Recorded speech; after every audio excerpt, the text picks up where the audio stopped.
ప్రపంచంలోని గొప్ప విశ్వవిద్యాలయాలు హార్వర్డ్ అలాంటి విశ్వవిద్యాలయాలు కూడా అంబేద్కర్ గారిని తలుచుకొని వారి విగ్రహాలు పెట్టుకుని ఇవాళ కూడా కొలుచుకుంటా ఉన్నాయి. ఆక్స్ఫర్డ్లో కూడా వారి విగ్రహం ఉంది.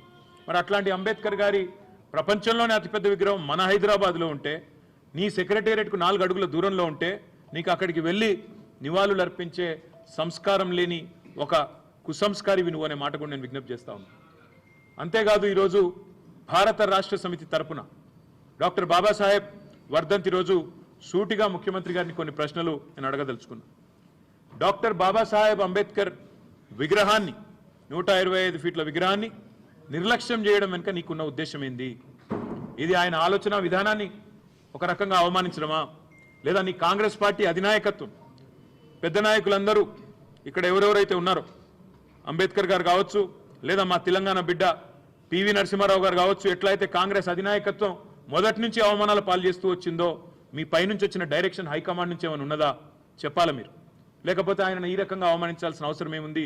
ఆలోచన చేయాలి. అదే మాదిరిగా మీరే అన్నారు, కేసీఆర్ గారు దళిత బంధు అనే ఒక విప్లవాత్మకమైన పథకం తెస్తే, దళిత బంధు కాదు మేము అంబేద్కర్ అభయహస్తం తెస్తున్నాం అని అంబేద్కర్ గారి పేరు పెట్టే మీరు మీ మేనిఫెస్టోలో ప్రకటించినారు.